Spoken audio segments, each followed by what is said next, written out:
welcome back to Addy's Chat. My name is Adiola. Most people call me Addy.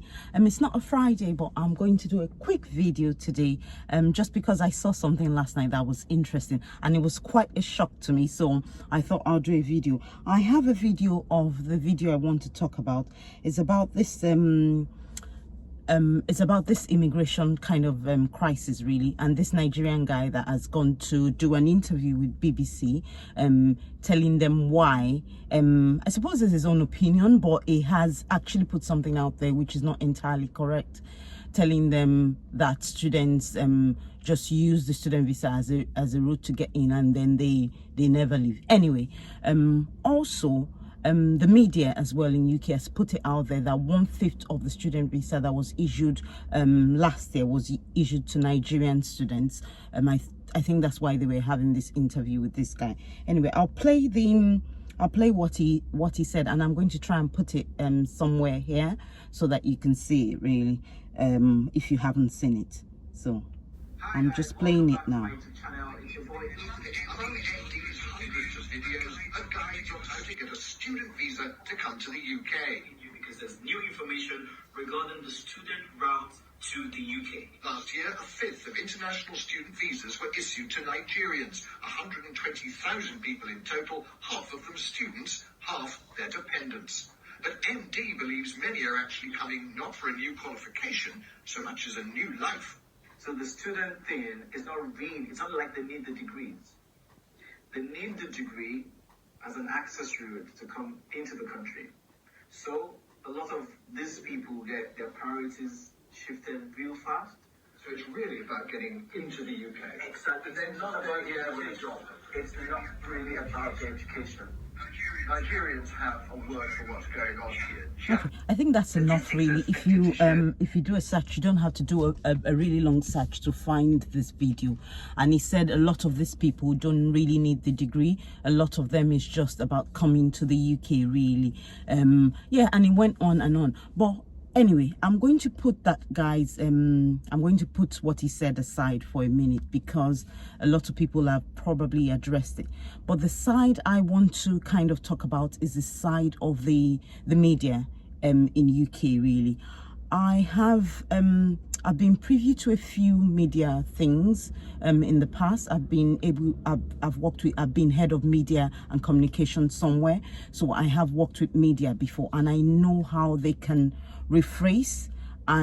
But this actually, I'm not saying they rephrased anything he said, because this actually came out of his mouth, really. But there could have been a beginning and an end. So this is a bit of that interview that's been taken out. There could have been a beginning and an end, but they have taken out a certain bit. And also the emphasis on the interviewer saying to him, so this is a route to, he didn't actually say that, but the interviewer said, so this is a route to get in, and he said yes, and he agreed. So these people are very experienced, these media people.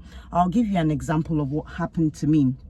I think this was in 2016 or 2017. I would always do the press release, but we had this special guest, something anyway, and there was a media release or a press release that we had to do. I had written it up. They came, their photographer came. They came with one of the colleagues as well, so they did a report on us. But the press release that was coming from my organization really was a particular piece, and I wanted it the way I wanted it. I'd sent it to the board, it was approved, and that was what it was, really. And we took a picture. There were a few of us there. I was the only person that was of ethnic minority in the picture. I gave them everyone's name because I wrote down the names of everyone that was in the picture, in the other that people were in that photograph, really. And I gave them the press release. When the press release was going to come out, it was edited. A lot of things were taken out of it, really. And I don't know how that happened. A lot was taken out of it. And also, believe you me, my name was missing. I was the only person of ethnic minority, as I said, in that picture, and my name was missing. They did not put my name in that when you look at the column in the newspaper, they did not put my name. My name was the only name that was missing, really. And again, on my press release, my name would go out with every press release just to sign it off to say it's come from my organization. My name was again dropped as well. in that really surprised me. And I gave them a call the day after it was published, and blah blah blah. The story was, the column, the space we had was was just not enough to put everything that you wanted to put, and the only thing was my name, really, bearing in mind that my name is obviously very obviously African. The only thing that you would miss, my name, my position, and my organization, really. That's the only thing that you would miss out of this press release, because you didn't have space, and my name in the photograph as well, because you didn't have space. Anyway, that went on. Another thing happened again, where they extracted the information that I'd given. This was actually a recorded information, where they extracted something and kind of rephrased it, which was entirely, I literally called out that it was a local media. I literally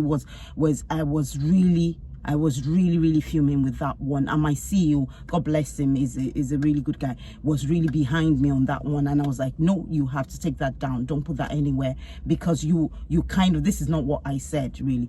Anyway, that went, and from those two experiences, I learned a lot. We had a visit from the monarch, the princess, at my work, and I was also the one that did that press release. But at that time, when I sent the press release out, what I said to them was, before this is published, I need you to send me a draft. I don't know what they call their draft of their, but I just said to them, I need you to send me a draft, exactly what's going to go out. I need you to send it to me before you publish it. So they sent it to me. So that way, that was one of my best press release ever.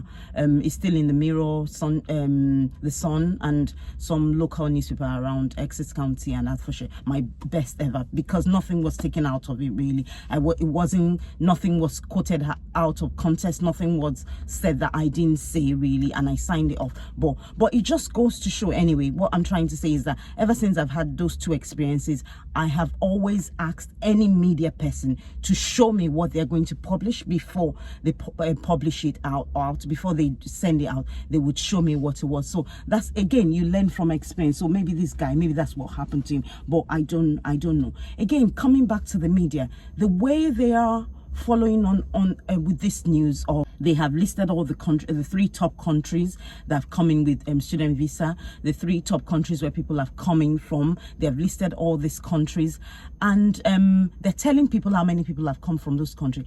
If you don't live in the UK, you might not know, but in the UK right now, the situation is very tense, very tense. People are on edge. This cost of living crisis is driving people over. The resources are not enough. Schools are not enough. The hospitals are not enough. The roads are not good anymore. It's not the same UK that it used to be. It's not the same country. Everything is heightened. People are just anxious. So many people have lost their jobs through no fault of their own. Jobs have just businesses have just collapsed. So many things have happened. So people are already stressed, and you keep drumming it to them that loads of people have come in. They can see the people. They know that people have come in. These media people are going to are going to start something that's really not there, something that's might be uncontrollable, because they keep telling people that people have come in. And believe it or not, if you have just come in, the people that have been here before know you. There is something that they see about you, and they know that you've just come in. If you have just come in from 2021, 2020, all the people that came in after the lockdown, people know that you're new. So it will be easy for people to target you if they want to. It's not something, but ask anybody that's been here 10 years or more. They know that you're new. So I think the media should really take a backseat. They should stop pushing this scenario of all these people came with their dependents, all that. They haven't broken any rules. The rules where you were allowed to bring dependent, and they did. So when they made the rules, they didn't say that you can only bring one of your dependents. They said you were allowed to bring dependents. About this so much. And the thing with UK is that they don't consider things. They don't look at a lot of the implications of things.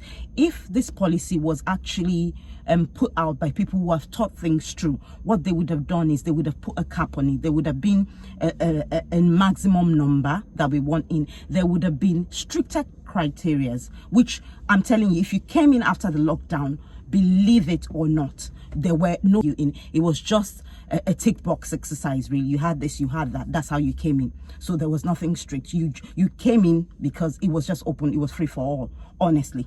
So that really, that has to be out there. So if they had stricter criterias and they kind of scrutinize people a bit more, maybe it would have been more streamlined. I'm not saying they need to do that, but again, there are no resources to actually look after these people when they come in, and that's what we're seeing right now. So I'm going to come back now to the guys, to the guy really.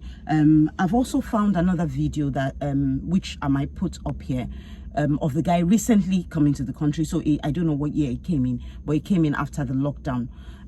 As somebody that came in after the lockdown, it's not your place to actually say this is why people are coming in, because that's the same thing that you're doing literally. So it's not your place. So you probably will get a lot of bashing. Just give it a few weeks and it will be over. But yes, it's totally not your place really. And when we as Nigerians, a lot of people know that when you really want to talk about the issues, it's best to talk about it among your own people. You shouldn't go to a national media, because you've said it. There's so many people that their mind works in a different way. You said it now, and they will target certain people because you've said that really. So you shouldn't have. But this is a learning curve for you, for yourself anyway.